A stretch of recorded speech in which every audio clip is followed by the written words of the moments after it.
Naprank tayo ni LeBron James mga idol. Akala nga ng karamihan ay nag-decline na ang kanyang laruan. Pero bago yan, dito muna tayo kay Jonathan Kuminga. Nitong nagdaang free agency, nagpahiwatig na si JK sa Warriors na ayaw na talaga niyang manatili pa sa kanilang team. Dahil nga yan sa pagkakabangko sa kanya ni Steve Kerr last season. Kahit nga maganda pa ang inilalaro nito lalo na ng playoffs, kapag hindi nga maglalaro si Steph Curry, si JK nga ang nagiging leading scorer ng kanilang team. Ngunit kahit ganyan, hindi pa din talaga nito makuha ang tiwala ng kanilang coach. Kaya naman binabangko pa din nila ito.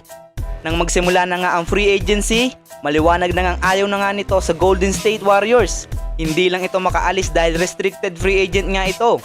Ang ibig sabihin nito mga idol, kapag nag-offer ang ibang team sa'yo ng kontrata pero tinapatan ito ng iyong team, ang mangyayari nga ay mananatili ka pa din sa iyong team at hindi ka mapupunta sa team na nag-offer sa'yo. Ganyan nga ang nangyari kay JK kaya nandito pa din siya sa Warriors.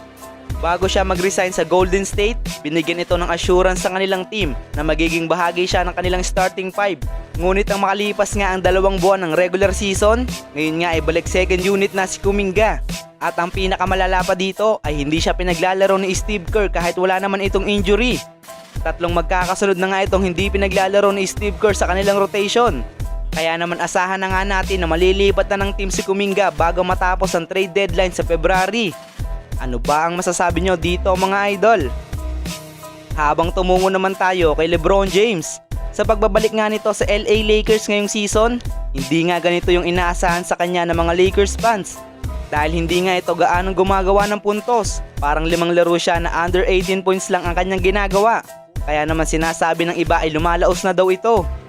Hindi naman natin masisisi ang iba dyan dahil makikita nga sa stats ni Lolo Bron noon na bagsak talaga ang shooting percentage nito. Nag-a-average lang si LBJ ng 17 points, 5 rebound at 7 assists per game. Risente pa nga din yan, ngunit hindi nga ganyan ang usual na stats ni Lebron. Kaya naman akala ng iba ay tuluyan na bumagsak ang laruan nito. Pero lahat lang pala ng ito ay prank mga idol. Dahil sa last 3 games ni LeBron James, siya nga ay nagtatala ng 24.6 points, 8.3 rebound, 6 assists at 2 blocks per game. Pinatunayan nga nito na kahit magiging 41 years old na siya, ay hindi pa din talaga kumukupas ang kanyang laruan. Siya nga din po pala ang gumawa ng clutch free throw kahapon para makuha ng Los Angeles Lakers ang panalo kontra Phoenix Suns. Talaga naman napaka-clutch pa nga din ni Lolo Bron kahit matanda na nga ito. Kapag mas umangat pa nga po ang laruan ni LeBron James at maging consistent lang si Austin Reeves, hindi nga malabong makakayat ulit sila sa top 2 ng Western Conference. Isang trade na nga lang ang kulang sa kanila para maging isang legitimate championship contender na ang kanilang team. Dapat nga ay kumuha sila ng isang wing defender like Andrew Wiggins at Herb Jones ng Pelicans. Nang sa ganun nga ay matulungan nila si Luka Doncic sa depensa. Ano ba ang masasabi nyo dito mga idol?